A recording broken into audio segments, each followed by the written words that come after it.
اچھا، جس سے میں نے کہا تھا کہ سیرت سے ساتھ ساتھ نتائج بھی انسان نکالتا رہتا ہے. سیرت کا ایک طریقہ یہ بھی ہے، آپ صلی اللہ علیہ وسلم نے پہلے 3 سال تو دعوت میں کیا نہیں ہے؟ اعلان نہیں ہے. دعوت میں کیا نہیں ہے؟ اعلان نہیں. اعلان کا مطلب ہوتا ہے علل اعلان جس کو ہم کہتے ہیں. تو لیکن ایک مرکز کی ضرورت محسوس کی گئی پہلے دن سے. کس چیز کی؟ مرکز. اس مرکز کو آپ مدرسہ کہہ لیں. اس لیے مدرسہ کہہ لیں کہ وہاں پر آپ صلی اللہ علیہ وسلم صحابہ کو تعلیم دیا کرتے تھے. جتنا قرآن نازل ہوتا تھا صحابہ کو بتاتے تھے، قرآن پڑھاتے تھے. اس کے لیے مکہ کے اندر یہ کام نہیں ہو سکتا تھا. ایک تو آپ کے گھر میں کیوں نہیں ہو سکتا تھا؟ خود حضور کے گھر میں آپ کے پڑوسیوں کی وجہ سے. آپ کے ایک طرف کون رہتا تھا؟ ابو لہب. دوسری طرف کون رہتا؟ عقبہ بن ابی معیط، بدترین دشمن آخر تک.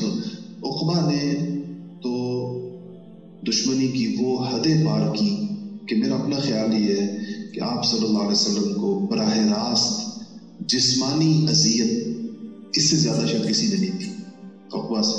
ابو لہب پتھر مارتا تھا، لیکن آپ کو الیاذ باللہ تھپڑ مارنا، منہ پر تھوکنا، الیاذ باللہ نعوذ باللہ، یہ عقبہ جیسے بدبخت کی قسمت میں یہ گناہ تھے. کیا کا پڑوسی تھے؟ سیرت کی کتابوں میں لکھا ہے کہ آپ کی دیواروں کے ساتھ ان کی دیواریں تھیں. یہ اتنے بدبخت تھے، اتنے موذی اور ضرر رساں لوگ تھے کہ جب ان کو پتہ چلتا تھا کہ آپ کی ہانڈی ابل رہی ہے، ذہن کے اندر چولہا بھی ہوتا ہے، دیہاتوں کے گھر کے نقشہ اپنے ذہن کے اندر رکھیں. چھوٹا سا گھر ہو، اس طرف 1 یا 2 کمرے ہو، سامنے کیا ہے؟ ذہن ہے، اور اسی ذہن کے اندر ایک کونے میں چولہا ہے، جس وہ 3 پتھر رکھ کر نہیں جو چولہا ہوتا ہے اس کو کچھ تو میں گھرے کہتے ہیں. تو وہ 3 پتھر رکھ کے جو بنائے جاتے ہیں، تو اس پہ جو ہانڈی رکھی جاتی ہے تو ہانڈی کی آواز آتی ہے. تو یہ لوگ اندازہ لگا کر کے چولہا اس جگہ ہے اور اس وقت ہانڈی اس کے اوپر رکھی ہوئی ہوگی اور ابل رہی ہوگی، تو اپنے گھر سے گوبر اور غلاظت جو ہے وہ اس طرف سے اس طرف پھینک کرتے تھے. اوجڑی، خاص طور پر اوجڑی پھینکتے تھے، وہ آگے ہانڈی کے اوپر گرتی تھی. اوجڑی کے اندر گوبر ہوتا تھا. تو اچھا، آپ کی نماز اگر ان کو پتہ چل جائے، گرمی مکہ میں گرمی بہت ہوتی ہے تو بندہ باہر صحن میں نماز پڑھتا ہے. اگر آپ صحن میں نماز پہ کھڑے ہوئے تو آپ کے قرآن کی آواز سے ہی اپنے گھروں سے اندازہ لگاتے تھے کہ آپ اس ڈائریکشن میں کھڑے ہوں گے. اس ڈائریکشن میں اوجڑی پھینکتے تھے جو آپ کے اوپر آ کر گرتی تھی.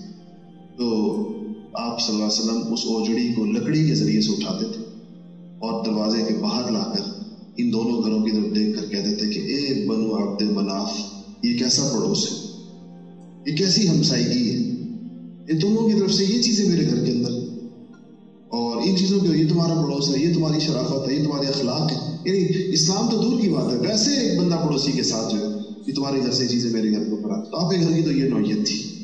وہاں پر تو کوئی اجتماع نہیں ہو سکتا تھا، کوئی 5-10 لوگ نہیں بیٹھ سکتے تھے. خود آپ اتنی تکلیفوں کے اندر ان کی طرف سے.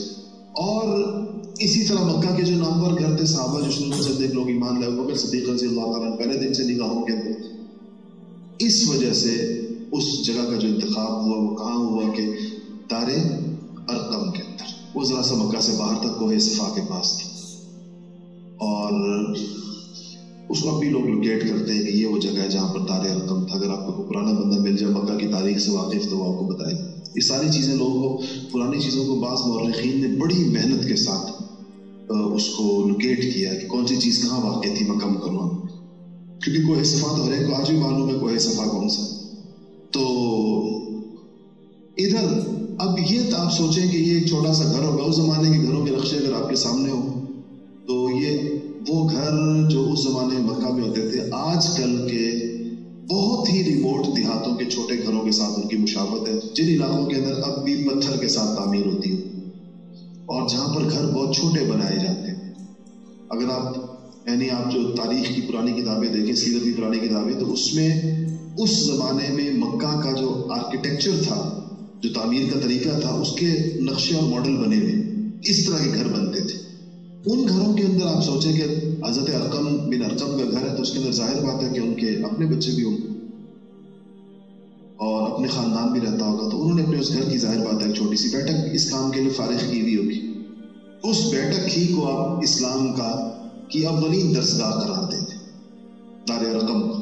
تو دار ارقم اسلام کی اولین درسگاہ ہے حضور کے زمانے میں، اور صفا آخری درسگاہ ہے. وہ پھر مسجد نبوی کے اندر تھی. تو جب دیکھیں اس میں ہمارے پاس دونوں چیزوں کا سبق موجود ہے. اگر مسجد نہ دستیاب ہو تو انسان اپنے ڈرائنگ روم کو درسگاہ بناتے، اپنے گھر کے اندر اپنی بیٹھک کو بناتے، اور جب مسجد مل جائے تو پھر مسجد کو بناتے.